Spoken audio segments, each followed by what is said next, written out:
Okay, so I win the die roll. Keep at least what I think is a pretty reasonable keep.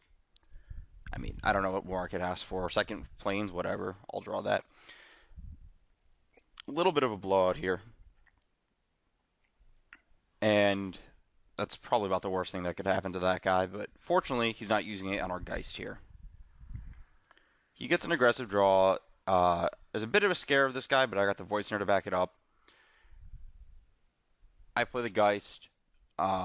We enter a bit of a racing mode here. So, as you'll see, I'm not going to block. Obviously, you don't want to trade this guy off for something that's just not good. He doesn't play a creature, and now I have the option of playing Welkin Turn or in like Void Snaring or something, but I'd rather just save those and play the Paragon, because the Paragon's actually +1 damage this turn, +1 next turn. That's the same as if I played the turn here. The only drawback is that I don't get to leave up shields, but I kind of accepted that. I don't really have like a great explanation as to why I accepted that, but I figured if he didn't kill my Geist, that's what it was. If he didn't kill my Geist last turn, there's really nothing he's going to draw this turn that kills it instead. I have 4 mana. I mean, he could have Stoke, but he could have stoked it last turn anyways. Stoke being Stoke the Flames, 4 damage. So from here, he goes to 15, draws. You're going to see him attack with the Forge Devil. You're going to see me debate a block, and then realize that this immediately means a Crowd Favorites is in his hand, and that I'm perfectly fine just taking that. This is not the turn where I tried to block. I'm sorry. It's next turn, probably. So he plays just another random guy. I draw. And here's where the entire formulation of the game plan fairy style comes in. So he's going to go to 11. I could have bounced this guy and attack with the Paragon, but that puts him to 9. That still means I have to get 2 more attacks in the air with Turn and Geist. So that doesn't actually accelerate my clock from attack with this guy, 6, 5, or 6. Not worth it to use that. Rather save this for something relevant in later turn. Because I don't think I'm really going to stifle his mana that much. Or if he gets some kind of flying blocker like a Crow. So, I just play Welkin Turn. I just get in with Geist.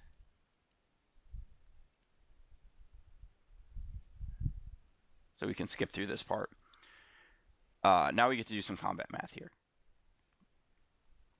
So he's going to attack with everybody. I can't really trade off Paragon here because I need at least 1 attack for 6 in order to make the next attack for 5 work. I don't want to block the Forge Devil because he obviously has the Crowd Favorites. And if I have to use my shields here, that means I can't protect my lethal Geist in a couple turns. And that seems terrible. So I'm just going to take it down to 8. If he has multiple burn spells, he's probably going to be able to win the race anyways. And he plays this guy. So there's some thought. I put him to dead. But if there's anything I can play around by leaving back a second blocker, I consider it. Realize it lets me play around Lava Axe, but I don't really care about that. I don't really want to play around Land plus Lava Axe when he missed a land drop. And he has 3 cards. I'd much rather be okay just playing around Stoke the Flames and Lightning Strike, where if you look, this bounces, he has 3 attackers, Paragon blocks literally anything, and we go to 5 life, and that prevents us from losing to a single burn spell, and then we have shields to protect from a single removal spell. Barring it being like Fester Gloom, but if we have Fester Gloom on this board, it's just kind of weird.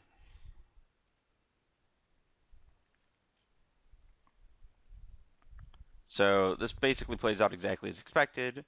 He's going to crowd favorites. As you can see, we do nothing on that. He plays Lightning Strike. We Ephemeral Shields our guy that matters and lethal him.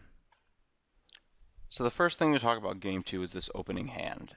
I ended up keeping because I felt that based on his Game 1 play of 1-1, 2-1, 2-1, 2-1, that Raise the Alarm was probably very, very good. And good enough to the point where even if I'm behind a turn on the land drop, it actually might even be better because this could be an actual 2-for-1.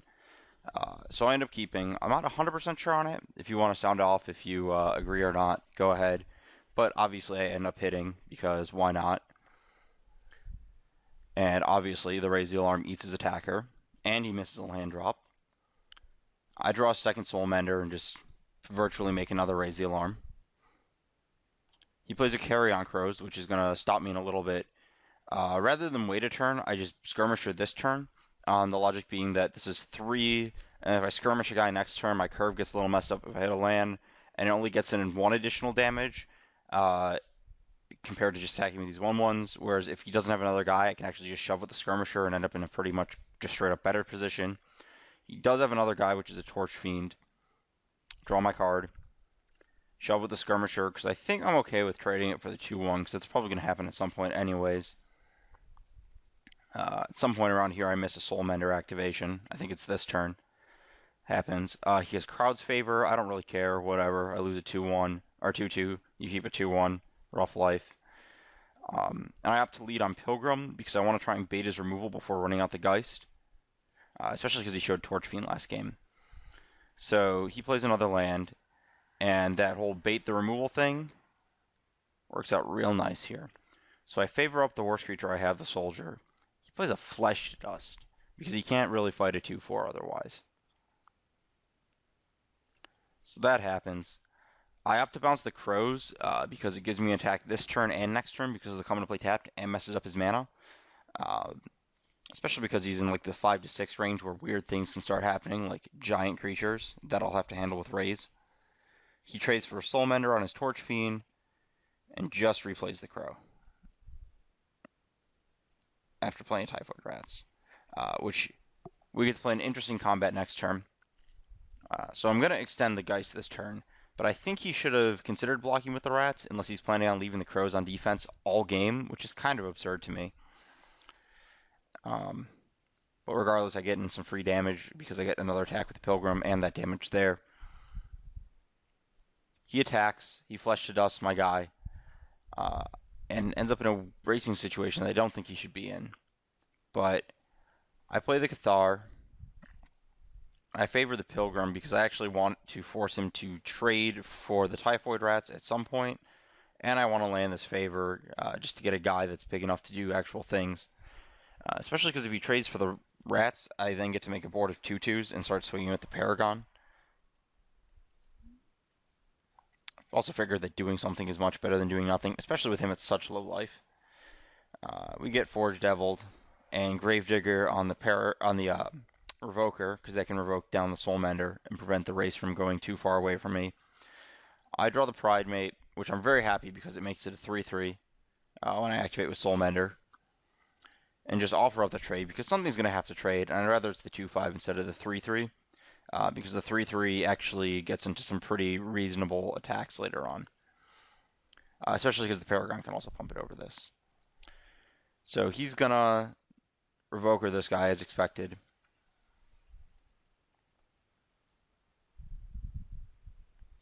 The more I think about it, the less I'm sure about that last turn's play involving the attack into the Rats, but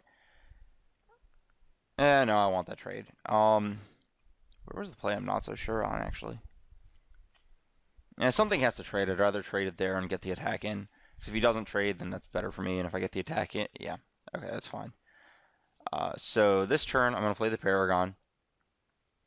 And I'm perfectly fine attacking because that trades my guy for 2 of his guys. I'm just talking about the 4/4 specifically. And he has only this block to make. So he just offers a trade off there.